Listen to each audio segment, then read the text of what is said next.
আমরা নিঃশর্ত মুক্তি দাবি করছি। মুক্তি না দিলে বাংলাদেশ ডেপুটি হাই কমিশনেও বিক্ষোভ হবে এবং বাংলাদেশ বর্ডারে সনাতনীরা ধ্বজ নিয়ে অবরোধ করবে, যাতে বাংলাদেশে ভারত থেকে পশ্চিমবঙ্গ দিয়ে আমরা কোনো পরিষেবা নিতে দেব না। অবিলম্বে ইউনুসকে বলবো রাত্রে ইমিডিয়েটলি মুক্তি দিতে হবে। এক ফোঁটা আজ না আসে, যদি এক ফোঁটা আজ আসে প্রশাসনের উপর আমার নমস্কার বন্ধুরা, জবে থেকে বাংলাদেশ থেকে শেখ হাসিনা উৎখাত হয়ে গেলেন বা শেখ হাসিনা সেখান থেকে চলে আসলেন এবং ইউনিসের সরকার গঠন হলো, তবে থেকে আমরা দেখতেছি যে বাংলাদেশের সনাতনী হিন্দুদের উপর নানা রকমভাবে অত্যাচার হচ্ছে এবং এই 2 মাস থেকে অনেক ভিডিও, অনেক কথা আমরা শুনলাম সনাতনীদের উপর অত্যাচারের কথা এবং সেই অত্যাচারিত হয়ে হিন্দুদের যখন এক হওয়ার বার্তা দিলেন বা সনাতনীদের এক হওয়ার বার্তা দিলেন এবং সেই চিন্ময় কৃষ্ণ প্রভু তাকে গতকাল হঠাৎ বিমানবন্দর থেকে অ্যারেস্ট করা হলো। অ্যারেস্ট কে করলেন? বাংলাদেশ ডিবি কি ডিটেকটিভ ব্রাঞ্চ, এবং ওনাকে অ্যারেস্ট করে কোথায় নিয়ে যাওয়া হলো সেটাও কেউ জানতে পারতেছে না। এ নিয়েই বাংলাদেশে বিক্ষোভ শুরু হয়। আপনারা দেখুন সেই বিক্ষোভের ছবি। এক ফোঁটা আজ না আসে, যদি এক ফোঁটা আজ আসে প্রশাসনের উপর আমার এক ফোঁটা যদি হাত আসে চিন্ময় প্রভুর উপর, আমরা কিন্তু আর থামবো না। এতদিন শান্তিপূর্ণ সমাবেশ করছে, আর শান্তিপূর্ণ সমাবেশ করবো না।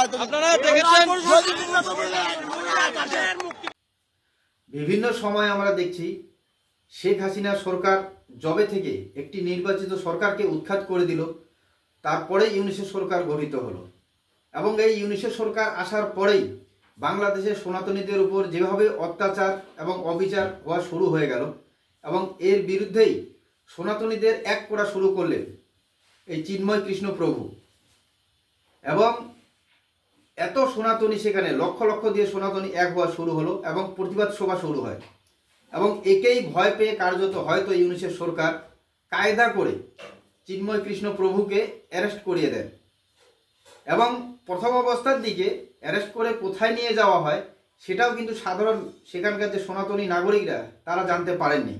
সোশ্যাল মিডিয়ায় যখন গাড়ির নাম্বার ভাইরাল হয়ে যায় যে হ্যাঁ এই গাড়িতেই চিন্ময় কৃষ্ণ প্রভুকে নিয়ে যাওয়া হচ্ছে, সোশ্যাল মিডিয়ায় ভাইরাল হওয়ার পরেই যখন সনাতনীদের বিক্ষোভের মুখে পড়ে যান ইউনুস সরকার, তারপরেই কিন্তু দেখানো হয় যে হ্যাঁ অ্যারেস্ট করা হয়েছে এবং তার উপর কি ধারা লাগু করা হয়েছে।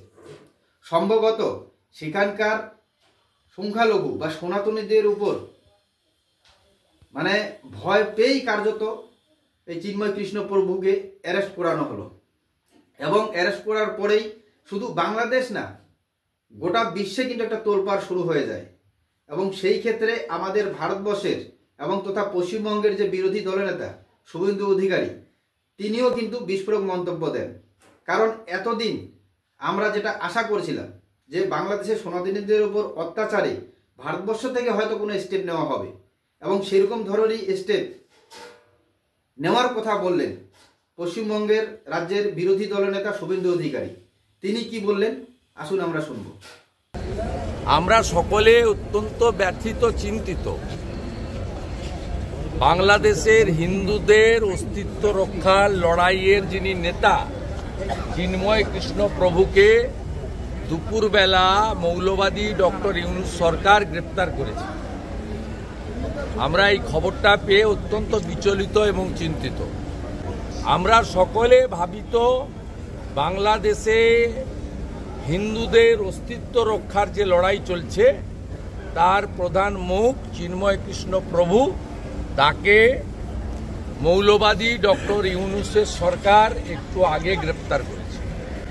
আমরা নিঃশর্ত মুক্তি দাবি করছি। মুক্তি না দিলে বাংলাদেশ ডেপুটি হাই কমিশনেও বিক্ষোভ হবে এবং বাংলাদেশ বর্ডারে সনাতনীরা ধ্বজ নিয়ে অবরোধ করবে, যাতে বাংলাদেশে ভারত থেকে পশ্চিমবঙ্গ দিয়ে আমরা কোনো পরিষেবা নিতে দেব না। অবিলম্বে ইউনুসকে বলবো রাত্রে ইমিডিয়েটলি মুক্তি দিতে হবে। আপনারা দেখলেন রাজ্যের বিরোধী দলনেতা শুভেন্দু অধিকারী তিনি বললেন যে বাংলাদেশের হিন্দুত্বের যে অস্তিত্বের রক্ষা করার লড়াই এবং লড়াইয়ের যিনি নেতা চিন্ময় কৃষ্ণ প্রভু তাকে অন্যায়ভাবে বা তাকে দাবানোর জন্য কি করে অ্যারেস্ট করা হয়, এবং তিনি ইউনুসের সরকারকে মৌলবাদী বলে আখ্যাও দিয়েছিলেন বা দেবেন নাই বা কেন। বাংলাদেশ আমাদের পড়শি দেশ এবং সোশ্যাল মিডিয়ার মাধ্যমে পড়শি দেশ হলেও সমস্ত রকম খবর এদিক ওদিক যেতে টাইম লাগে না। তো যেভাবে সেখানে হিন্দুদের উপর অত্যাচার হচ্ছে এবং সেই হিন্দুদের অস্তিত্ব রক্ষা করতে এগিয়ে আসছিলেন এই চিন্ময় কৃষ্ণ প্রভু, এবং তাকে যেভাবে অন্যায়ভাবে অ্যারেস্ট করানো হলো এবং একটা মানুষকে গুম করে দেওয়া, সেখানকার কয়েক লক্ষ সনাতনী হিন্দুদের যিনি রক্ষা কবচ, যিনি পথ প্রদর্শক, তাকে যদি এভাবে অ্যারেস্ট করা হয় এবং জনসাধারণ বুঝতেও না পারে যে তাকে কোথায় নিয়ে যাওয়া হচ্ছে, তাহলে তার বিরুদ্ধে সর্ব হবে নাই বা কেন।